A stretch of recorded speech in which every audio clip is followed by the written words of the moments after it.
Bom, pessoal, então aqui no vídeo de hoje eu vou aqui mostrar para vocês que um fluxo e a arquitetura de um modelo NLP. O que que seria esse modelo NLP?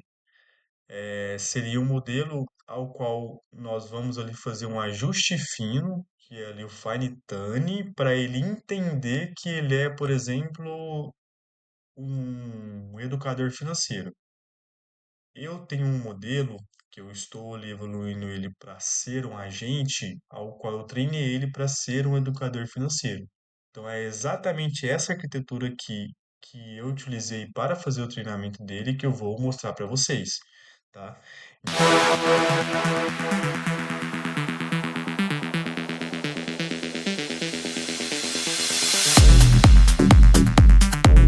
Então aqui inicialmente eu vou te mostrar o fluxo de dados, ou seja, o fluxo de treinamento desse modelo nessa arquitetura que eu montei. Eu vou aqui passar para vocês aqui rapidamente em relação a essa arquitetura que eu tenho no modelo. Então aqui inicialmente tem um pré-processamento, onde eu vou extrair os dados e ali depois que eu extrair esses dados, eu vou normalizar e tratar esses dados. A partir do momento que eu fiz essa primeira etapa de aqui pré-processamento, eu vou guardar esses dados aqui, eu vou guardar esses dados, ou seja, esses dados que já estão normalizados aqui, que geralmente o pessoal guarda ali no banco de dados SQL, numa warehouse, né? Então, ali vocês podem escolher. E que entre o pré-processamento e a base de dados, eu tenho que escolher o domínio. É igual disso, o meu domínio ele vai o meu modelo ele vai ser um educador financeiro. Então, o domínio que ele vai ter é ser educador financeiro. Então, ele vai saber ali, por exemplo, quando eu perguntar ele, qual que é o melhor investimento para quem tem R$ 10.000, por exemplo. Assim como investir na bolsa, ou assim como identificar ali meu perfil de investidor. Então, ele vai saber, ele vai saber dizer para mim com base aqui nesse domínio que eu implementei nele, ou seja, que eu treinei ele para ser, tá? Então eu tenho esses dados aqui, aqui na minha base de dados. O próximo passo é rotular esses dados para ele entender, ou seja, eu ter perguntas e respostas relacionais para ele entender que ele é um educador financeiro. Então eu rotulei esses dados. Então depois que eu rotulei esses dados, eu vou fazer essa divisão desses dados. Eu, quando treino meus modelos, eu gosto de pegar aquele banco de dados e dividir em três, que seria 70% de treinamento, 20% de validação e 10% de teste. Vocês vão entender o porquê, tá? Aqui você já começa a fazer o treinamento dele, né? Aqui aqui nesse bloquinho aqui, você começa a configurar o pré-treinamento dele. O que que seria? Você vai escolher um modelo base, que é ali o modelo, o que eu escolhi é o GPT 3.5. Por que que eu escolhi o GPT 3.5? Porque ele já reconhece de forma natural quando você conversa com ele, ou seja, ele conhece linguagem natural. Então você conversa com ele, ele conversa contigo como se fossem dois amigos. Então, é, é- se quando você fala que você vai fazer um que você, é, que você vai fazer que você vai fazer um fine tune e vai usar um modelo base, você vai pegar esse modelo, essa base que ele já se reconhece essa linguagem natural e vai fazer um refino para ele ser um educador financeiro, tá? Aqui também você consegue definir aqui os hiperparâmetros. Aqui entre eles está a taxa de aprendizado e o número de épocas. Eu não vou aqui me alongar o que que é esses dois parâmetros, porque eu já expliquei esses dois parâmetros nos vídeos anteriores, tá? E aqui também, aqui no terceiro passo, você vai introduzir a regularização. Então, vai ser duas regularizações. Uma vai ser um dropout, que é um, que é um, que ele é um algoritmo muito interessante, porque como que ele funciona? Ali quando eu estou passando ali no meu banco de dados, por exemplo, eu estou ali no meu primeiro ciclo, né, ali no meu primeira passagem de dados ali, e aí eu já, E aí ele foi e terminou ali de se passar por aquele primeiro ciclo. No segundo ciclo, em vez de eu deixar todos ali aqueles neurônios ligados, o que que eu vou fazer? Eu vou desligar alguns neurônios principais ali, né, de forma automática, e aí o modelo, assim, em vez dele passar pelo mesmo caminho, ou seja, para ele ter aquele caminho que ele já fez naquela primeira passagem, ele vai ter que redesenhar o seu fluxo de novo. Então, aí você pergunta, por que serve isso, Andrew?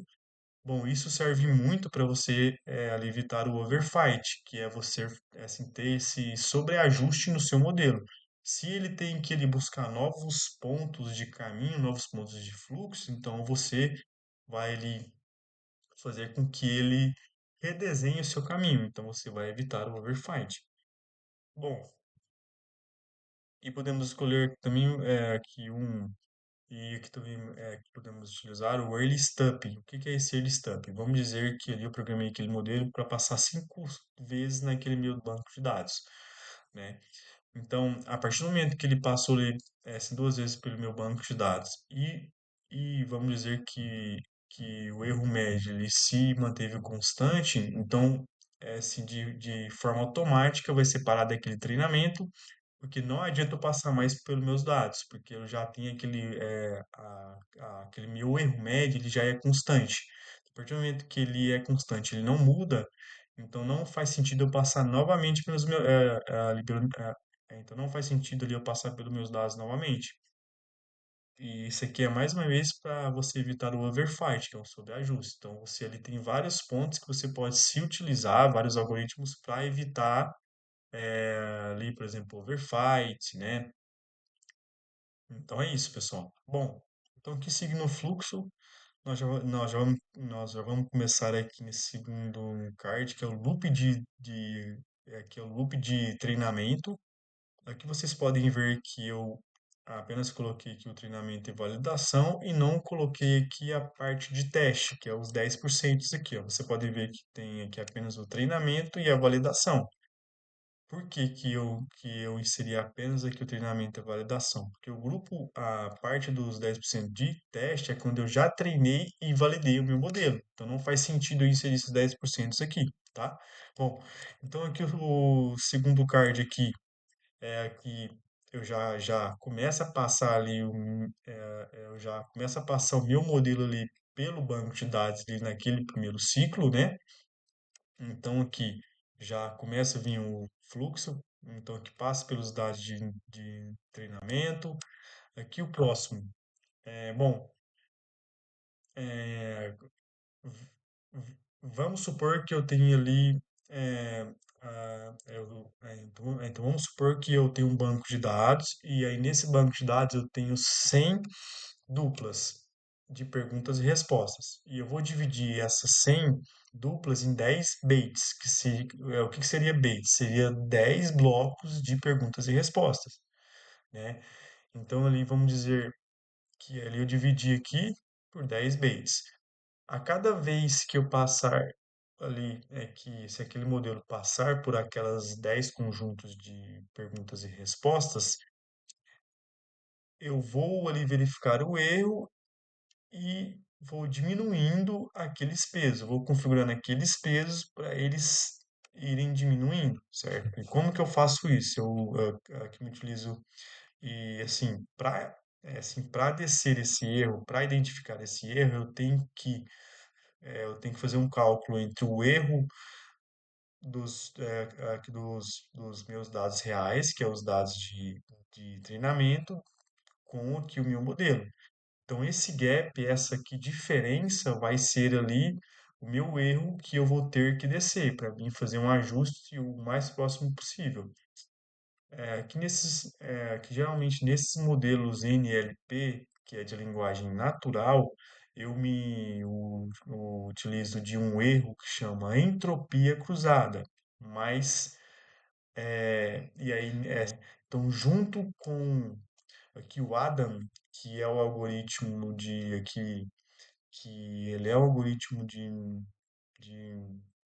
Black Propagation, que seria isso? que é o algoritmo que desce ali o erro, né, que vai ali decaindo aquele erro. Então eu vou utilizar aqui a entropia cruzada e o meu algoritmo Adam. Eu vou pegar esses dois e aí a cada bait eu vou descendo esse erro. Então vamos supor aqui que o meu erro aqui no meu primeiro bloco é 5, no meu aqui próximo bloco vai ser 4,8. Eu vou descendo até o máximo que eu puder. Então, para calcular esse erro, eu vou utilizar aqui em conjunto a minha entropia cruzada, que é o meu algoritmo Softmax, e o meu aqui Black Propagation, que é o meu algoritmo Adam, ok? Bom, então aqui por fim, ali já vai, então ali depois que eu passe ali pelo meu assim, primeiro ciclo, ele já vai aqui mostrar no seu terminal ali de assim, treinamento, que seja ali no seu notebook, que seja ali no seu que seja ali na sua VM, onde quer que seja aqui na sua máquina local mesmo, ele vai te mostrar ali a cada ciclo o seu erro que você encontrou ali entre aqueles blocos, tá? Então, ele vai fazer o cálculo médio entre eles e vai jogar ali no final. Você também pode configurar o seu modelo para mostrar a cada bloco qual que é o erro que ele encontrou. Beleza? Então, depois que ele fez isso, ele passou pelo primeiro ciclo, ele vai mostrar para você o erro, né, aqui no final do seu terminal. E aí, como o erro, ali configurei ele para ele passar 5 vezes, ou seja, 5 épocas no meu dado de treinamento, então ele vai voltar novamente, ou seja, ele que volta por N épocas escolhidas antes do meu esse treinamento. Então, aqui por isso que eu escrevi aqui looping de treinamento, porque ele vai passar 5 vezes, ou, ou ele passa 5 vezes e ele tem um erro ali, ou ele vai chegar ali no segundo, ou ele vai chegar ali na segunda época e vai identificar que não está ali mais descendo aquele erro, ou seja, aquele gradiente que é o meu algoritmo Adam, assim, igual eu disse, se chegar no segundo e não descer, ele para. Então, ou ele vai fazer esses 5 ciclos, assim, descendo os erros, ou ele vai chegar no segundo e vai parar por causa do meu, igual eu falei, que eu utilizei aqui o meu early stopping, né? Então, esses mecanismos que é bom vocês utilizarem, porque ele vai te facilitar muito a sua vida, tá? Então, assim, é uma dica para quem faz esse tipo assim de assim, treinamento, tá assim aprendendo, tá? Bom, então depois que eu passei, então vamos dizer ali que eu não ativei aqui o meu early stopping, né?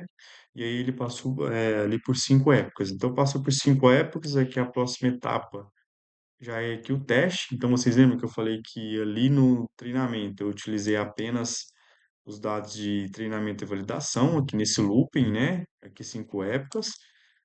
No próximo aqui, já é em relação ao teste, né? Então, esse teste, como que funciona? Você vai pegar aquele modelo que já está treinado e validado e vai passar ali por dados que ele nunca viu antes, que é em relação ao teste. Se você identificar que o erro está muito grande, aí você vai ter que fazer uma avaliação do modelo, ou seja, você vai ter que assim, calcular as métricas, né? Verificar ali métricas de desempenho. Tem aqui F1 score, precisão, tem também acurácia, então você pode escolher alguns ali para calcular essas métricas e fazer esse reajuste desses hiperparâmetros, tá? Ou seja, você vai mudar ali a taxa de aprendizado, você vai mudar ali o número de camadas ali da sua rede neural, você vai, por exemplo, ter ali, assim, que ter mais amostras de ali, assim, dados reais para você treinar o seu modelo, tá? Então depende muito do que você está escolhendo, qual que vai ser a sua arquitetura em relação a isso. Bom, e por fim, então, então vamos supor aqui que eu fiz os testes, aqui ele foi e validou esse modelo, ele está ali com um erro médio muito baixo, ou seja, ele está com que eu fiz os testes que em relação a métricas de desempenho e deu ali precisão alta, né? Ele deu uma acurácia alta, então assim, eu não vou, não, então vamos supor que eu não vou precisar reajustar esses meus hiperparâmetros. Então eu já passo aqui para o próximo, que é o pós-treinamento. O que que seria esse pós-treinamento, que é que na verdade o que eu estou fazendo com o meu modelo? É, quando nós treinamos esse modelo fazendo um fine tuning, sem fazer nenhuma ali só vamos dizer ali assim, eu treinei só para ele ser ali para ele ser ali para ele ser um educador financeiro, então ele vai entender só ele vai entender só de finanças. Então vamos supor que eu quero também ali implementar alguns ajustes, algumas melhorias para ele se tornar um agente. Então até aqui a partir do momento que eu fiz o meu fine tuning, ele é um modelo de inteligência artificial inteligente, ou seja, ele já é um educador financeiro. E aí, as próximas melhorias é ele virar um agente. Então, como que ele vai virar um agente? Vamos supor que eu estou conversando ali com o meu modelo, que chama Bruno IA, né, que eu até falei para vocês, ele chama Bruno IA, e, e aí eu fiz uma ali próxima, e eu fiz uma ali próxima assim, melhoria, que é a aprendizado online. O que que é esse aprendizado, o que que é esse aprendizado online? Ele, assim, vamos supor assim, eu falo assim, Bruno, assim, quanto que está o Bitcoin? Aí, em vez, assim, dele buscar nos dados assim, que eu treinei ele vai buscar, assim, quanto que está o Bitcoin hoje. Então, ele vai ali externamente ao banco de dados dele e vai buscar informação. O que que se qualifica um agente de IA? A partir do momento que ele começa a interagir ali com o seu ambiente externo. Então, a partir do momento que eu pedi para ele buscar informação assim, um preço que está o Bitcoin hoje, então ele já começa a virar um agente, né? E aí tem outras melhorias também, que é que o RPM, né, que ele vai lembrar ali o ciclo de conversa, tem a memória personalizada que ele vai lembrar de você, tem o REG aqui que é bem interessante também. E aí também nós temos uma assim, outra melhoria que se chama aprendizado contínuo. Então aqui tem várias melhorias que você pode fazer assim, no seu modelo para ele virar um agente. Inicialmente você tem que treinar o seu modelo em ali vamos supor ali, você tem que treinar o seu modelo para ele ter alguma característica, né? Ou seja, para ele ter ali algum domínio. Depois, para você evoluir esse modelo assim, para ele se tornar um agente, ou seja, para ele fazer interações externas ao seu treinamento, você tem que fazer algumas melhorias, tá? Então vamos dizer aqui que eu já treinei meu modelo, ele já é um modelo, eu já evoluí ele para ser um agente com essas melhorias que eu tenho aqui. Então, o próximo passo já é fazer o deploy, né? O que que seria ali o deploy?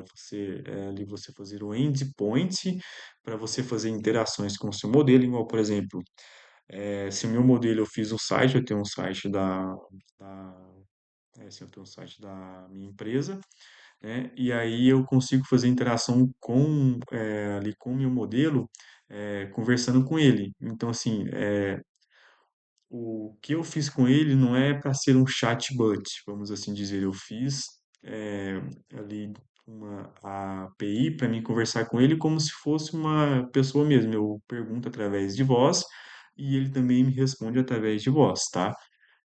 Aqui no meu canal tem alguns vídeos em relação ao Bruniar, caso vocês aí se ficarem interessados, tá? Bom, então aqui o deploy é esse. É isso, você fazer o endpoint, que é ali se vamos dizer, ali você montar ali como se fosse ali você monta uma API, certo? Onde você vai puxar essa API, ou seja, vai fazer ali solicitações na sua API, né? E aí você vai poder conversar com ele. Então você fez esse deploy. Aqui eu coloquei o site, né? Que é aqui da minha empresa, que é em relação à Neuroverse. E por fim, vamos dizer aqui que você quer ali entregar para um cliente. E aqui por fim já é entrega. Beleza, pessoal? Bom, então eu passei aqui pelo fluxo aqui completo, né? Desde aqui o pré-processamento, a base de dados, a escolha do seu domínio, a rotulação de dados, essa divisão de dados, tá? Aqui nós começamos o treinamento. O nosso modelo ele vai ser treinado através de um processo que chama Fine Tuning, que é em relação a refinamento, né, desse meu banco de dados para ele ser um educador financeiro. Passei aqui pelo meu treinamento, aqui pelo meu looping de treinamento. E por fim, pessoal, nós vamos fazer um deploy, que é aquele assim tão sonhado e sem grande momento. Então, assim, ao qual nós vamos ele ver uma criação nossa virar realidade. Até compartilho com vocês que quando eu fiz isso foi assim muito bacana, né? É até bom vocês assim treinar, fazer o seu modelo, fazer o retreinamento. E é isso, pessoal. A gente tem que fazer esse aí serviço com muita qualidade, entregar com muita qualidade, porque é isso que esse mercado hoje em dia ele vai demandar. Apesar da IATA estar só começando, né? Aqui no Brasil a gente nem se fala, mas assim a gente tem que começar certo, que é fazer ali o seu serviço com qualidade. Então, se você seguir ali o seu, se você seguir esse aqui passo a passo, né, dessa dessa dessa arquitetura que eu se mostrei para vocês, vocês também vão conseguir fazer o modelo aí de vocês, beleza?